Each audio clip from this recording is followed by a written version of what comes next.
Merci beaucoup pour votre présence. On va commencer à s'installer pour nos tables rondes suivantes sur le secteur de la cosmétique. Nous avons une magnifique présentation qui va s'afficher. Voilà. Je vous laisse la parole. Bonjour. Merci. Bon, merci beaucoup et on commence tout de suite. Merci. Bonjour à tous, bienvenue pour cette table ronde autour de la sobriété hydrique, les enjeux et bonnes pratiques du secteur cosmétique.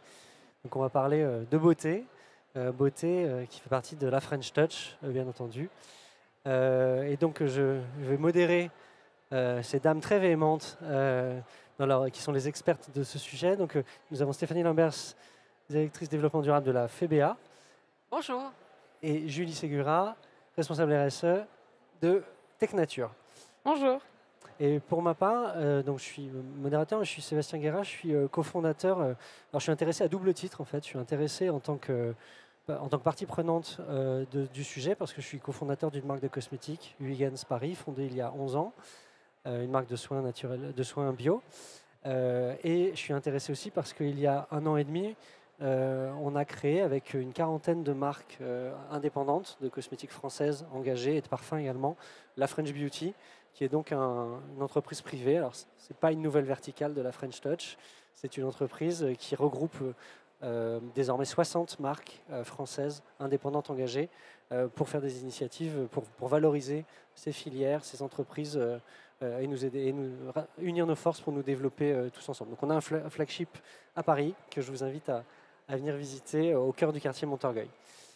Alors, pour introduire l'origine du sujet et notre ambition aujourd'hui, c'est de partager avec le plus grand nombre les enjeux cruciaux sur la place de l'eau dans les cosmétiques, parce que bien sûr, l'environnement, la conscience environnementale et la volonté d'éco-conception prend de l'ampleur, bien sûr, mais pour le sujet précis de l'eau, je dois avouer que même nous, marque TPE, PME de l'industrie, qui sommes concentrés, qui sommes donneurs d'ordre parce qu'on développe des produits, j'avoue que ce sont des enjeux dont on n'est pas super familier. Et donc aujourd'hui, on a une super occasion avec Stéphanie et Julie de vulgariser, de partager tout le savoir-faire qui a été développé sur ce sujet et de remettre un peu l'église au centre du village sur ce sujet et partager de bonnes pratiques.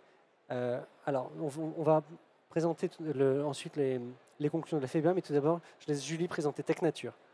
Oui, donc Technature, on est un fabricant de produits cosmétiques à marque blanche. On a 2 sites de production autour de Brest, dans le bassin brestois, donc on formule, on fabrique, on conditionne. On travaille sur un site à Dirinon qui est plus le site poudre et le site du Relais Quérillon qui est cosmétique blanche, donc tout ce qui est sérum, lotion, crème et masque, plus particulièrement tout ce qui est masque hydrogel, donc masque gélifiant. Et en fait, on travaille beaucoup à l'export puisqu'on a 50% de notre chiffre d'affaires qui est à l'international. Et donc oui, Stéphanie, est-ce que tu peux nous parler de la FEBA et de ce guide de bonnes pratiques que vous avez réalisé? Absolument, l'eau est vraiment un sujet qu'on a pris à bras-le-corps en quelque sorte au niveau de la fédération. Donc la FEBA, c'est la fédération professionnelle des entreprises de la beauté. C'est-à-dire qu'on représente les marques de cosmétiques françaises, enfin en France. Et on a la chance en France justement d'avoir un tissu économique très très riche autour de la cosmétique, aussi bien les grands leaders internationaux que des marques de plus petite taille, mais extrêmement dynamiques, et aussi tout l'écosystème des fournisseurs d'ingrédients, fournisseurs de packs, sous-traitants. Donc voilà, c'est vraiment notre chance et notre force qui nous permet de traiter de manière extrêmement complète ce sujet, notamment les sujets environnementaux en général et le sujet de l'eau en particulier. Alors, avant de démarrer sur les bonnes pratiques du secteur, je voudrais juste faire un petit rappel, parce qu'on n'a pas toujours en tête exactement ce que c'est que l'eau dans les produits cosmétiques. En fait, on a 2 types d'eau. Donc, on a de l'eau de formulation, qui est donc vraiment les usages très directs de l'eau. C'est évidemment le contenu d'eau qu'il y a dans une formule. Dans un shampoing, dans un gel douche, vous avez 90%, 95% d'eau à l'intérieur de la formule. Et ça pousse à des réflexions justement sur la réduction de ce pourcentage. L'eau sert aussi de solvant pour un certain nombre d'ingrédients. Ça sert pour une émulsion. Donc une émulsion, c'est ni plus ni moins qu'une sorte de mayonnaise. Hein. Donc il faut faire un mélange entre une phase aqueuse et une phase huileuse. Et donc pour ça, il faut forcément avoir un peu des deux. Et on s'en sert aussi pour véhiculer des ingrédients actifs qu'on ne pourrait pas juste mettre comme ça dans une formule. On a besoin qu'elle soit portée dans certains cas, en tout cas pour les hydrosolubles, par de l'eau. Donc ça, c'est la partie qui est consommée, l'eau qui est vraiment qui va être dans le flacon que vous allez acheter ou le pot. Mais il y a d'autres types d'eau auxquels on pense peut-être un peu moins. C'est déjà l'eau qui sert à cultiver les végétaux, par exemple, qui rentrent dans les actifs. Donc ça, c'est une forme d'eau virtuelle, mais qui est aussi nécessaire, en tout cas pour les formules. Dans une usine, c'est l'eau qui va servir à nettoyer des équipements, qui va servir aussi à la vie de l'usine directement. C'est l'eau qui va servir soit au processus de chauffage, soit au processus de refroidissement. L'eau nécessaire à la production d'emballage. Le papier, par exemple, nécessite des quantités assez importantes d'eau. Et la dernière, et pas des moindres, pour un produit rincé, c'est même le premier poste de consommation de l'eau, c'est la phase d'usage. C'est quand vous êtes dans votre douche et que vous utilisez votre shampoing, en fait, la plus grosse partie de l'eau utilisée pour le produit cosmétique, en fait, il se fait à ce niveau-là. Et donc, d'où toutes des démarches qu'on peut avoir aussi pour responsabiliser le consommateur, du moins le sensibiliser à cette question. Alors, une fois qu'on a dressé le portrait de toutes les quantités, tous les types d'eau qu'on peut avoir dans un produit cosmétique, on imagine bien qu'on a toute une série de leviers à activer qui, à travers le cycle de vie du produit, et qui vont permettre de réduire cette empreinte eau. Donc, on va travailler sur la conception de la formule. J'évoquais par exemple des formules plus concentrées ou des produits sans rinçage. Au niveau du sourcing, on va réfléchir à des matières premières qui consomment moins d'eau. Puis, vous aurez tous ces slides, vous avez le guide qui est disponible sur notre site, donc vous aurez tous ces visuels si vous souhaitez. Alors, évidemment, au niveau du processus de production, et Julie nous en dira plus pour l'illustrer, on a toute une série d'utilisations de l'eau et donc des leviers de réduction. Le packaging, la distribution, l'usage, et ensuite ce qui se passe au niveau du recyclage et du réemploi. Et le dernier point qui est vraiment essentiel, c'est que d'un point de vue industriel, il y a différentes étapes pour la réduction, c'est un processus dynamique. Et donc, quand on veut réduire ses consommations d'eau sur un site industriel, il y a des premières étapes qui sont les plus faciles, qui vont être tout simplement d'éviter le gaspillage. Des fois, ça passe simplement par la sensibilisation, par le fait de bien montrer à ses collaborateurs où sont les postes d'eau. C'est couper des robinets qui fuient, des choses comme ça, c'est assez basique. Ensuite, il y a des étapes qui sont relatives au recyclage. Donc, c'est réutiliser de l'eau sans forcément les traiter. Mais par exemple, on peut servir de nettoyer les sols. On n'a pas besoin d'une eau qui est potable, par exemple. Ensuite, on va boucler des boucles dans les phases de refroidissement ou de chauffage. Jusqu'à il n'y a pas si longtemps, le liquide de refroidissement, en fait, c'était de l'eau qui coulait en permanence. Alors, ça marche quand l'eau est en quantité illimitée, mais ce n'est pas vraiment le cas. L'eau est une ressource précieuse, donc il ne faut pas la gaspiller.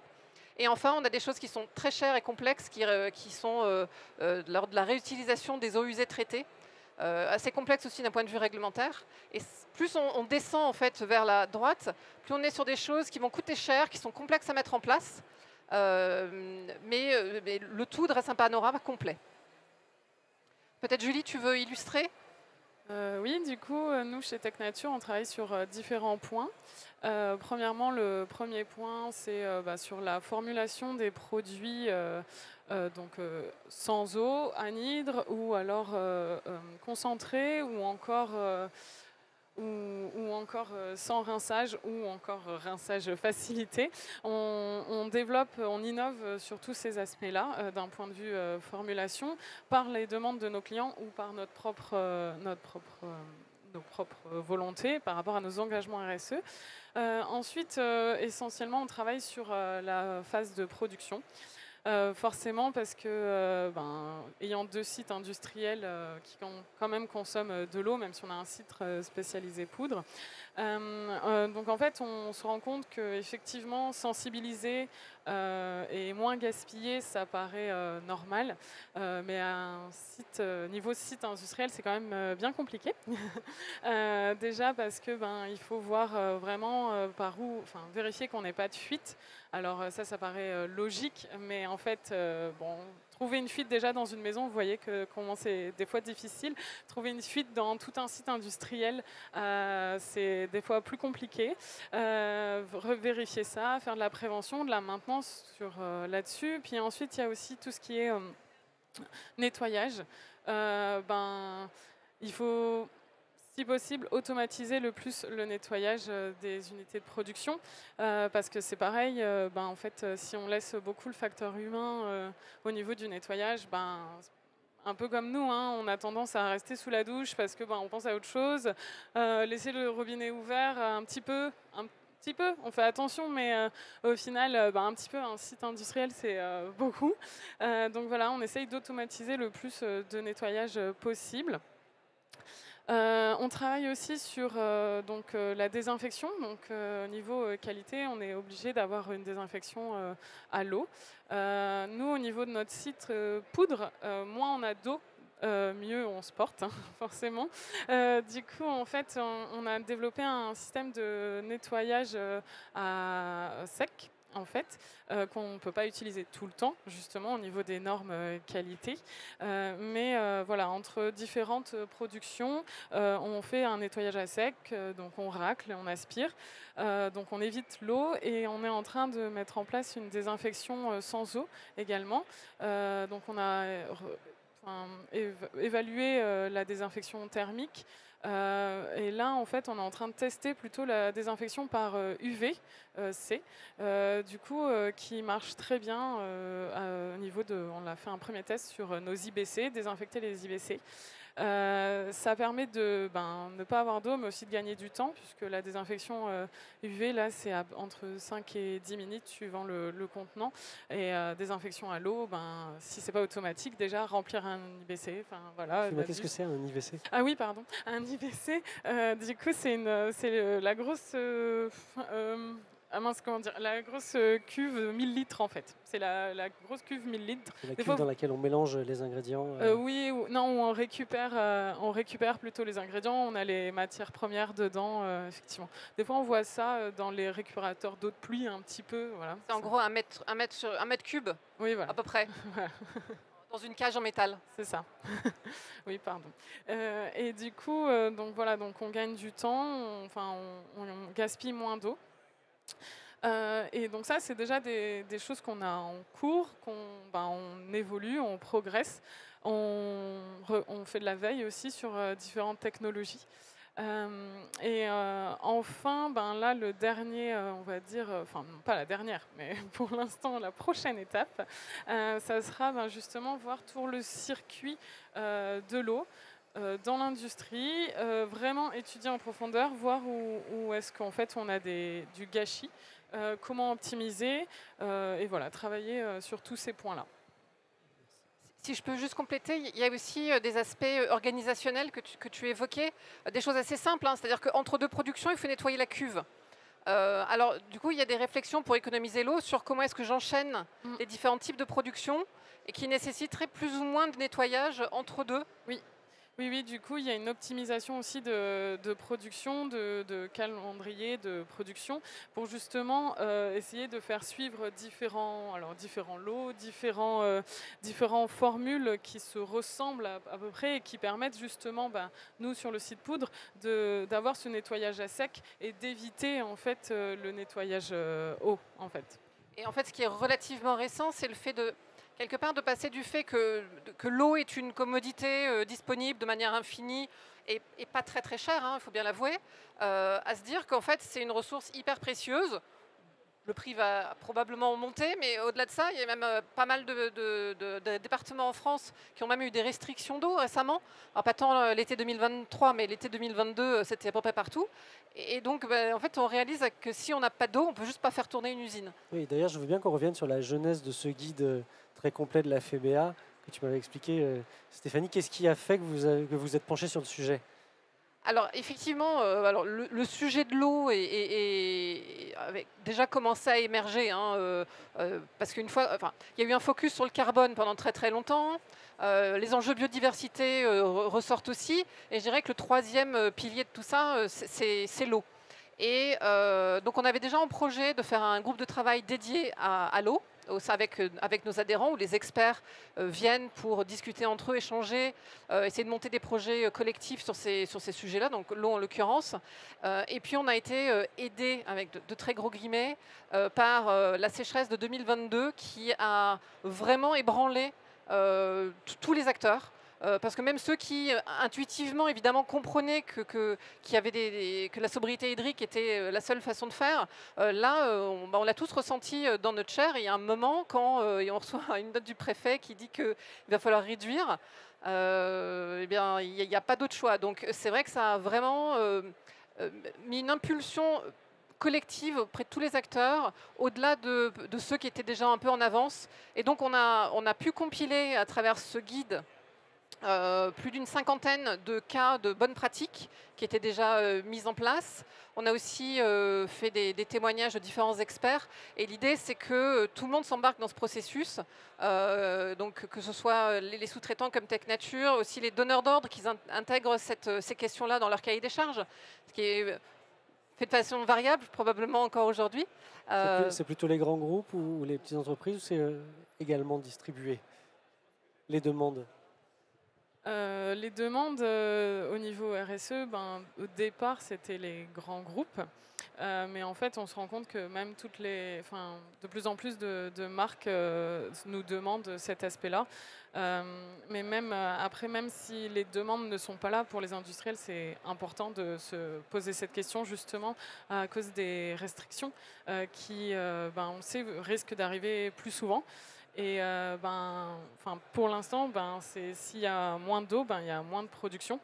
Et du coup, ça impacte directement l'entreprise. Est-ce qu'on peut donner quelques exemples de produits, les produits les plus vertueux en termes de sobriété hydrique? Parce que en tant que consommateur, on va penser spontanément à des produits sans eau, mais je trouve que la réponse est intéressante. Alors, effectivement, les produits sans eau, un produit à diluer, par exemple, ça a énormément de vertus. Mais disons que ce n'est pas si simple que de dire que ça économise de l'eau. Parce qu'en fait, il s'agit... l'eau, on finit quand même par la remplir chez soi, donc on ne la transporte pas, et ça c'est génial. Mais par contre, il faut faire quand même une analyse complète sur le cycle de vie, être sûr que le process en lui-même n'est pas plus gourmand en eau. Je n'ai pas de réponse, hein, c'est peut-être oui, peut-être non, réponse de Normand. Mais en tout cas, ça s'analyse et ce n'est pas si simple. Même chose pour les produits solides. C'est pas totalement évident que au global, ça économise de l'eau, mais c'est pas pour autant que ça n'a pas d'autres vertus. Après, il y a peut-être d'autres choses. Oui, du coup, forcément, nous, on travaille sur les produits poudres, donc on a une gamme poudre à diluer, mais en fait, effectivement, on s'est rendu compte que mettre l'eau avant, mettre l'eau après, c'est déjà bien au niveau carbone, transport, mais on rajoute quand même de l'eau chez soi. Du coup, on développe des gammes de produits et de poudres à utiliser directement sur soi. On a aussi les comprimés, mais ce qui est important aussi, c'est surtout de travailler sur la rinçabilité. Voilà, parce qu'il y a les sticks aussi, mais les sticks, c'est bien, mais si après le produit met du temps à partir, du coup, c'est compliqué à enlever. Donc, ça peut être un stick, mais alors un stick qui ne se rince pas. Voilà, c'est différent. Donc, nous, on a différents produits qu'on peut proposer aux marques, avec qui les marques aussi nous donnent des cahiers des charges, donc on élabore avec eux. Mais effectivement, il faut se rendre compte de tout l'aspect et pas juste se dire il n'y a pas d'eau quand je l'achète, donc c'est bon en fait. Et c'est sûr, c'est que les labos de R&D dans tous les groupes petits et grands phosphorent sur cette question de la rinçabilité. donc des shampoings qui se rincent plus vite. Hein. Et en tant que consommateur, vous avez probablement vu arriver sur le marché de plus en plus d'après-shampoings sans rinçage. Et en fait, c'est vraiment tout à fait ça. Et c'est une R&D parce que c'est pas le même produit qui se rince pas. Ouais, donc en fait, on a parlé tout à l'heure dans le cycle, il y avait la chaîne de valeur et ça reste, elle se termine sur le consommateur et l'usage du consommateur est fondamental. Je pense aussi au fait que lorsqu'on fait une démarche de certification B Corp pour une entreprise, on est incité aussi sur les lieux sur les bureaux, par exemple, de simplement mettre des réducteurs de pression, des réducteurs d'eau sur le robinet final. Tout ça, ça a un impact. Ah oui, oui, c'est clair que ça a un impact. Alors l'entreprise, c'est aussi un lieu de vie. Donc sur les différents sites, il peut y avoir voilà, les réducteurs d'eau, on n'arrose pas les pelouses, etc. En cosmétique, on a aussi le point des salons de coiffure, parce que c'est quand même toujours dans l'univers de la cosmétique. Et là aussi, il y a donc des marques qui accompagnent les salons de coiffure pour avoir ces réducteurs d'eau qui évidemment tournent. Les robinets sont ouverts une bonne partie de la journée dans les salons de coiffure. Donc là, il y a un gros enjeu et ça reste de la consommation. Oui, après, chez Tech Nature, effectivement, dans le côté administratif, on a aussi on travaille sur les réducteurs d'eau et la sensibilisation, faire attention au WC et tout ça. Mais c'est vrai que nous, en tant qu'industriels, notre grosse consommation d'eau, ça serait un petit peu... ça serait clairement faire du greenwashing si je disais on est bon parce qu'on a nos mousseurs sur nos robinets, alors que notre consommation d'eau est surtout sur la production. Donc c'est vrai que c'est quelque chose, c'est prioritaire pour nous au niveau plus sur le site. Alors que pour un salon de coiffure, ça fait une vraie différence. Voilà. Je pense aussi à certains. Alors non, parce que c'est vrai qu'on est sur la French Touch, on est sur du sensoriel, sur du plaisir, sur des produits. Et je reviens sur les consommateurs qui peuvent être difficiles à éduquer. Et là, je parle pour le coup plutôt en tant que marque, en tant que créateur de marque, où on essaye d'impulser des choses vertueuses, on se pose les bonnes questions. Enfin, on sait qu'on est donneur d'ordre. Alors, être plus exigeant pour nous avec nos sous-traitants en leur demandant quelles sont leurs actions et en valorisant les actions qu'ils peuvent faire.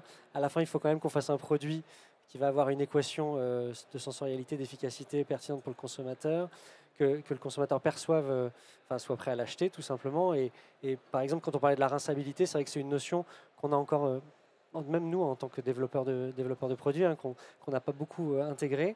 Et moi, ça me fait penser à un sujet qu'avec Mark Huygens, on a développé des moussants sans sulfate, parce que c'est beaucoup plus vertueux, mais c'était avant tout dans une préoccupation pour soi, pour éviter pour que ce soit moins agressif pour la peau. Les sulfates, ça mousse moins que des tensioactifs avec sulfate, et du coup, les consommateurs peuvent avoir l'impression que ça ne les lave pas parce qu'ils veulent que ça mousse, mais si ça mousse, il faut plus rincer. Donc voilà, tout ça, on est vraiment tous concernés par ces problématiques-là, et ça, je pense qu'on ne le dira jamais assez. C'est sûr que dans la cosmétique, l'impact environnemental est central dans toutes les stratégies aujourd'hui, mais pour autant, le produit, c'est du plaisir, c'est de l'efficacité. Donc il faut trouver un compromis, et c'est vrai que l'idée, c'est pas non plus de dire écoutez, on fait ce qu'on peut, mais l'essentiel, c'est que le consommateur il prenne une douche de moins de 2 minutes. Parce que en fait, c'est pas honnête non plus de se reporter toute la charge, même si la réalité, comme je disais tout à l'heure, c'est que vraiment la plus grosse quantité d'eau consommée pour un produit cosmétique, elle est dans votre salle de bain. Pour autant, l'idée, c'est pas du tout de reporter cette responsabilité sur le consommateur. C'est quand même avant tout aux marques d'endosser cette responsabilité. Et donc, comment est-ce qu'on accompagne les consommateurs dans ces changements d'habitude? Et c'est des vrais défis. Qui ne sont pas du tout, il n'y a pas de solution d'ailleurs prête à l'emploi, sinon ça se saurait. Mais comment est-ce que ce produit se rince réellement plus vite, mais sans qu'on ait l'impression que ça a moins bien marché? Comment est-ce qu'on garde des textures qui sont agréables? Et donc, voilà, d'où le fait qu'il y a beaucoup de R&D qui sont faites en ce sens. Et c'est un chemin comme pour tout le reste. Oui, je peux rajouter aussi, alors c'est moins ma partie, la R&D, c'est d'ailleurs pas du tout ma partie, mais il faut se dire que les labos, la R&D, nous, chez Tech Nature, ont une grande expertise là-dessus et peuvent aussi accompagner les marques qui ont un cahier des charges en disant il faut que ça soit agréable, mais avec moins d'eau ou moins de rinçabilité. Et là, j'ai envie de dire, faites confiance à votre sous-traitant, faites confiance au laboratoire R&D avec lequel vous vous travaillez parce que c'est eux qui ont le savoir et qui ont la formulation, qui sont experts là-dedans et ils peuvent vraiment vous guider. Chez Tech Nature, c'est très important pour nous la galénique, le bien-être de l'utilisateur. Donc voilà, il faut choisir correctement ses sous-traitants. Sans faisant la pub, forcément j'ai envie de faire la pub de Tech Nature, mais non, mais il y en a d'autres qui ont cette expertise et du coup faire confiance aux sous-traitants aussi. Oui, comme le disait Stéphanie, on a la chance d'avoir un tissu industriel extrêmement fort en France. C'est pour ça que l'industrie de la beauté est si forte. C'est un des plus gros contributeurs aux exportations du pays. On est leader dans le domaine, donc on y travaille d'arrache-pied, nous, en tant que marque, aussi pour développer ça. Et donc les préoccupations, j'ai perdu le fil. Sur les préoccupations environnementales des donneurs d'ordre dont tu as perdu le fil. Est-ce qu'il y a des questions?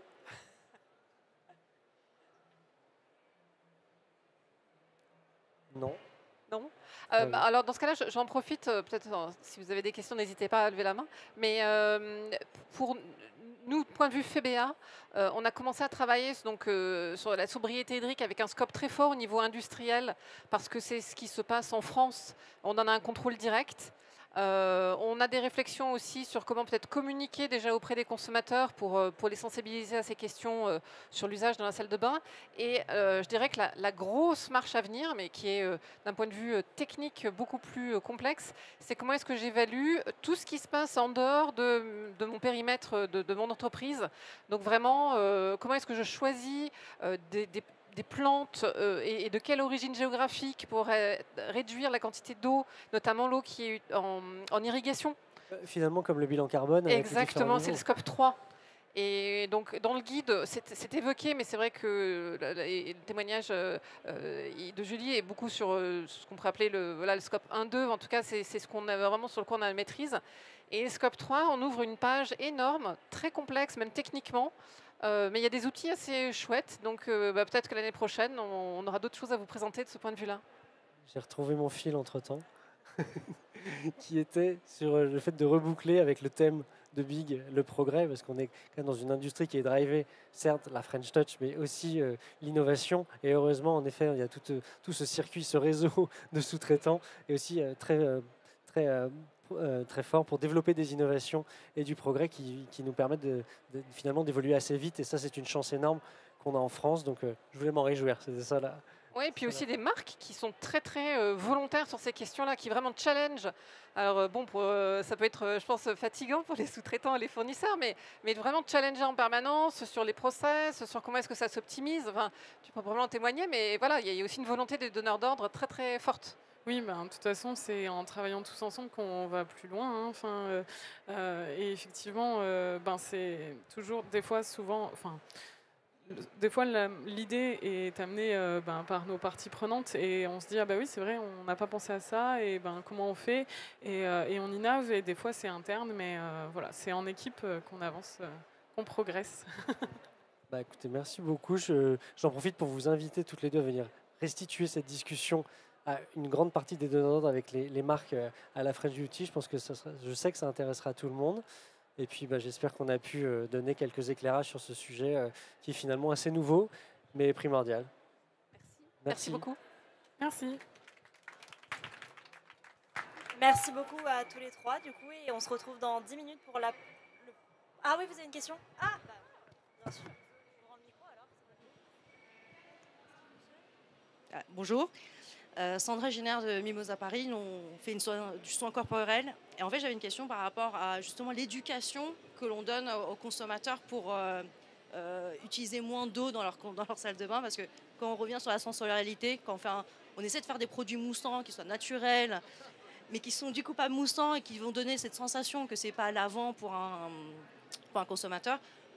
Est-ce que la FEBA ou même la French Touch donne des aides pour aider les marques en fait, à communiquer, à éduquer le consommateur sur ça?